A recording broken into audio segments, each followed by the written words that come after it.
हाँ जी, तो आज हम जो चैप्टर करने जा रहे हैं उसका नाम है हाइड्रोकार्बन।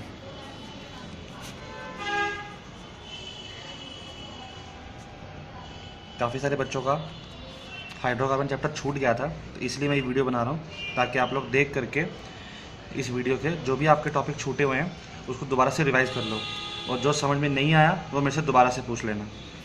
हाँ जी, देखिए इस चैप्टर में बेसिकली है क्या क्या। इस चैप्टर के मेन 4 पार्ट्स हैं: एल्केन, एल्कीन, एल्काइंस और चौथा है बेंजीन। यही 4 चीज़ें जो हमारे को इस चैप्टर में पढ़नी है। अच्छा, जब भी हम हर टॉपिक पढ़ेंगे तो उस टॉपिक में हमें सबसे पहले क्या पढ़ना होगा? सबसे पहले पढ़ना होगा उसकी प्रिपरेशन। हाँ जी, तो जब भी हम चैप्टर पढ़ेंगे तो सबसे पहले हमें प्रिपरेशन के बारे में पढ़ना है। जैसे एल्केन की बात करूँ तो पहले एल्केन की प्रिपरेशन आएगी, फिर दूसरे नंबर पे आएगा उसकी फ़िज़िकल प्रॉपर्टीज़, होंगी, और तीसरा हमें पढ़ना है उसकी केमिकल प्रॉपर्टीज़ के बारे में। यानी कि हमें 3 चीज़ें पढ़नी है जब भी हम चैप्टर पढ़ेंगे। पहले फिजिकल प्रॉपर्टी यानी कि बनता प्रिपरेशन पहले पढ़नी है, यानी कि बनता कैसे है। उसके बाद फिजिकल प्रॉपर्टीज़ जैसे कि दिखता कैसे है, फिर केमिकल यानी कि वो किस किस तरह से रिएक्ट करता है। ठीक है जी, तो हम पहले एल्केन स्टार्ट कर रहे हैं। हाँ जी, तो एल्केन में से सबसे पहली बात, सिंपल सी बात, इसका जनरल फॉर्मूला क्या होता है सबको पता होगा, CnH2n+2। यहाँ पे n कोई भी एक नेचुरल नंबर हो सकता है। ठीक है जी, इसका जनरल फॉर्मूला हो गया। मेन बातें, एल्केन्स को हम क्या बोलते हैं? इनको पैराफिन बोला जाता है। पैराफिन का मतलब होता है लो रिएक्टिविटी।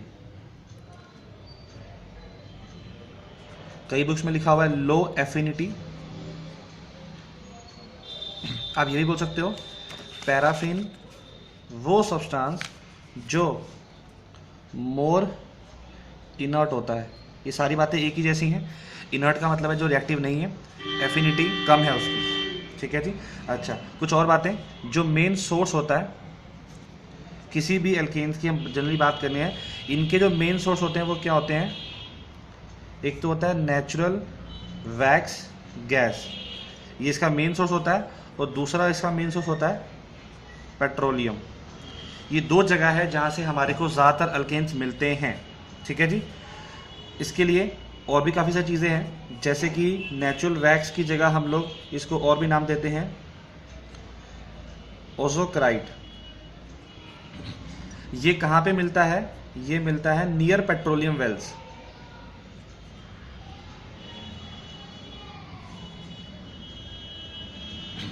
तो इस तरह से ये कुछ बेसिक बातें थी पैराफिन की, यानी कि एल्केन्स की।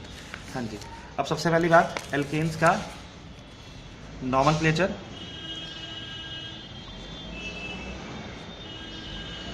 नॉमेनक्लेचर मैं सिखा चुका हूँ पहले ही, मैंने उसके लिए अलग से वीडियो बनाई है, तो आप उस नॉमेनक्लेचर को वहाँ से देखिएगा। अब हम सीधा डायरेक्ट काम कर रहे हैं, कहाँ से? Methods of preparation.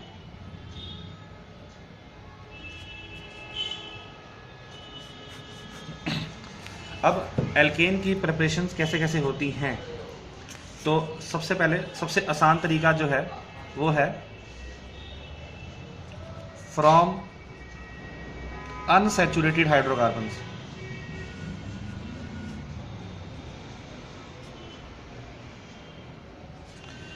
Unsaturated hydrocarbon से कैसे बनाया जाता है, यानी कि एल्कीन से कैसे बना सकते हैं और अल्काइन से कैसे बना सकते हैं। तो सबसे पहले देखिए ज़रा। हाँ जी, तो सबसे पहला जो तरीका है वो एल्कीन से है।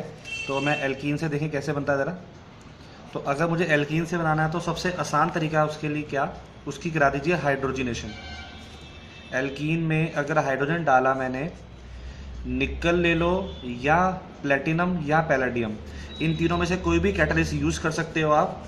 तो होगा क्या? एक हाइड्रोजन इस जगह और एक इस जगह, तो बन जाएगा CH3CH3। ठीक है जी।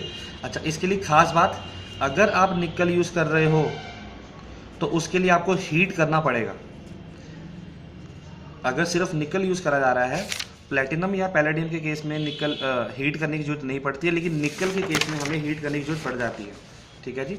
जैसे कि अगर मैं एग्जाम में रिएक्शन लिखता हूँ CH2 डबल बॉन्ड CH2, इसमें डाला H2 निकल की प्रेजेंस में, तो हीट करना पड़ेगा। निकल यहाँ पे यूज़ होता है, रेनी निकल यूज़ होता है, तो बन जाएगा CH3 इस रिएक्शन को NCERT में तो लिखा नहीं हुआ है, लेकिन इस रिएक्शन को हम बोलते हैं सेबेटियर सिंड्रोम रिएक्शन, सेबेटियर सिंड्रोम रिएक्शन। ठीक है जी। तो ये था पहला, एल्कीन से कैसे बना। दूसरी रिएक्शन फ्रॉम एल्काइंस, एल्कीन में एक डबल बॉन्ड था, एल्काइन में 2 डबल बॉन्ड होते हैं, तो कैसे बनेगा CH ट्रिपल बॉन्ड CH, यहाँ पे मैं 2H2 डाल दूंगा, सेम प्रोसीजर, निकल प्लेटिनम या पैलेडियम, तो CH3CH3, यहाँ से फिर से बन जाएगा मेरे पास इथेन बन जाएगा। एल्केन से बना लिया हमने, एल्कीन से एल्केन बना लिया, एल्काइन से एल्केन बना लिया। तो ये 2 तरीके थे हमारी NCERT के हिसाब से, जिससे कि हमें क्या बनता है, एल्केन्स बनते हैं अनसैचुरेटेड हाइड्रोकार्बन से। ऐसा नहीं है कि बड़े तरीके कम हैं, लेकिन हमारी NCERT में चीज़ें लिमिटेड हैं। अब देखिए तीसरा जो तरीका देखें ज़रा, ये है किससे, फ्रॉम एल्काइल हैलाइड से। एल्काइल हैलाइड से एल्केन कैसे बनेगा, तो सिंपल है इसमें बहुत, CH3CH2Cl, यानी मैंने एक एल्काइल हैलाइड ले लिया, इस एल्काइल हैलाइड में H2 डाला जिंक की प्रेजेंस में, तो जब H2 डाला जिंक साथ में H+ डाला, तो एक H और एक Cl, ये तो HCl निकल जाएगा, और दूसरा H C के साथ लग जाएगा जाके, CH3CH3 साथ में बन गया HCl। ये सिंपल तरीका था, इसमें zinc as a catalyst use करा गया है। लेकिन एल्काइल हैलाइड से ही हमारे पास एल्केन बनाने के लिए एक और तरीका है जो कि बहुत इंपॉर्टेंट है, जिसको बोलते हैं Wurtz reaction. Wurtz reaction, Wurtz reaction का रिएजेंट हमेशा याद रखें, सोडियम के साथ ड्राई ईथर, सोडियम यानी कि Na के साथ ड्राई ईथर। जब भी वुड्स रिएक्शन होगी यही डलेगा, तो यानी कि हमारे को बात पता लग जानी चाहिए कि अगर सोडियम ड्राई ईथर डला है तो कहीं ना कहीं वुड्स रिएक्शन ही होगी। तो मैं रिएक्शन को सिंप्लीफाइड फॉर्म में लिख रहा हूँ, लिखा कैसे होगा समझना कैसे है। RX लिखा हुआ मान लो मेरे पास कोई एल्काइल लाइट है, और इतना लिख दिया एरो पे Na ड्राई ईथर, ठीक है जी। तो अब बनना क्या है, RR। अब बचेगा कि ये कैसे बन गया, तो सिंपल सोचो ज़रा, RX यानी कि कोई एल्काइल हैलाइड, अगर सोडियम डाल रहा हूँ तो इसी वाले को उल्टा करके यहाँ लिखो XR, बीच में प्लस का निशान, 2 Na ले लिए क्योंकि 2 हैलोजन निकलने वाले हैं। ये निकल गया इसके अंदर से, कब निकला, जब साथ में डाला था ड्राई ईथर, तो RR बन गया। अब एग्जांपल ले लेते हैं, मिथाइल क्लोराइड, ये मैं कॉमन नेम बोल रहा हूँ, 2 तरीके से हो सकता है कि लिखा हो इसके ऊपर सोडियम साथ में ड्राई ईथर, तो ये बना CH3CH3, साथ में बन गया 2NaCl। अब बोलेंगे बच्चे सर 2 तो डाला ही नहीं आपने, तो ये अंडरस्टूड वाली बात है कि हम बीकर में डाल रहे हैं, तो ये बैलेंस करने की जरूरत नहीं पड़ती है। अगर प्रॉपरली दिखाना पड़ता मुझे तो CH3Cl के साथ 2Na, दूसरे वाले को मॉलिक्यूल को ऐसे उल्टा करके लिख दिया मैंने, तो बीच में से ये चीज़ निकल गई है और 2 CH3 आपस में आके जुड़ गए हैं, NaCl। ठीक है जी, ये समझ में आया। तो अब देखो जरा, इसके ऊपर कन्वर्जन आसान भी आ सकती है और मुश्किल भी आ सकती है। अब आसान कैसे आएगी, मुश्किल कैसे आएगी, तो पहला क्वेश्चन,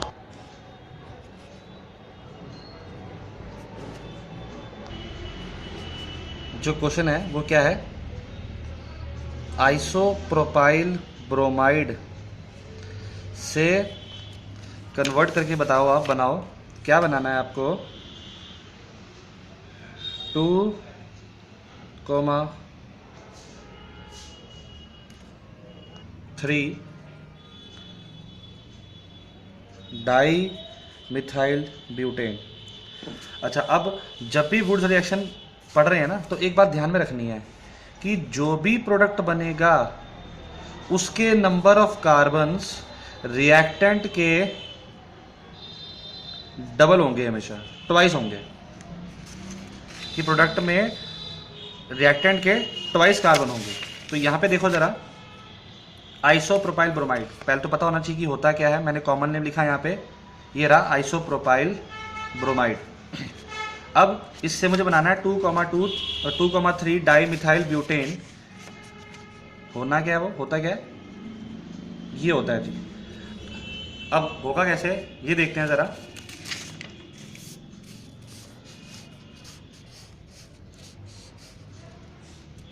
तो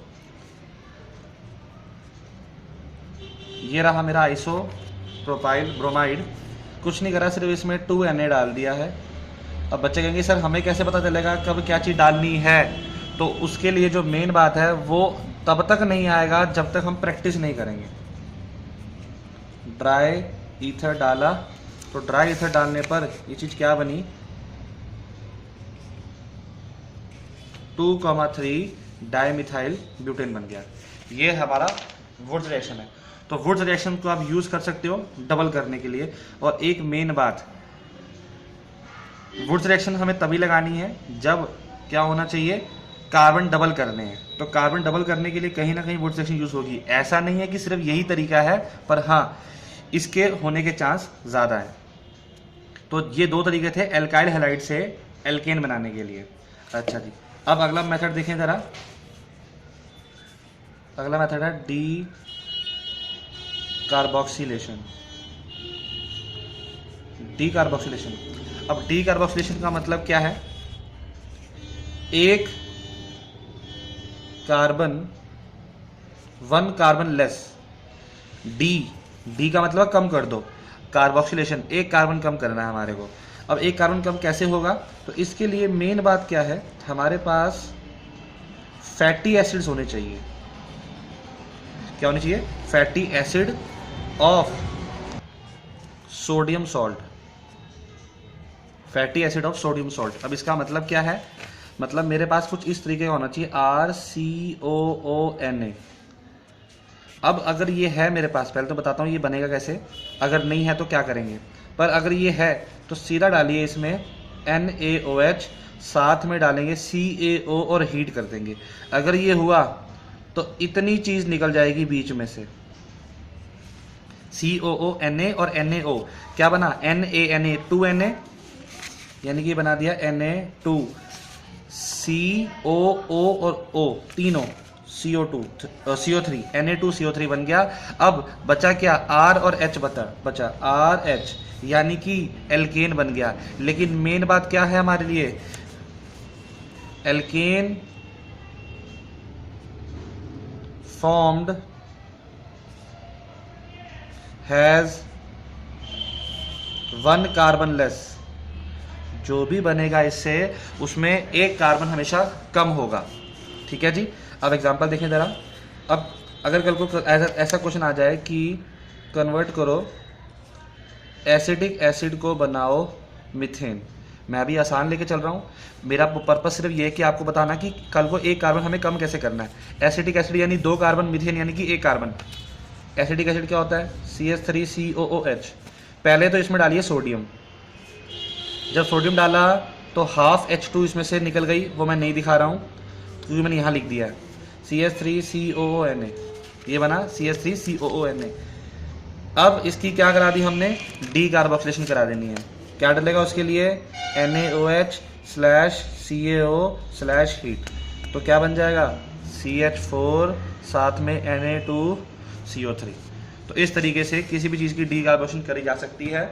इस रिएक्शन को यूज़ करके हम बेंजीन भी बना सकते हैं।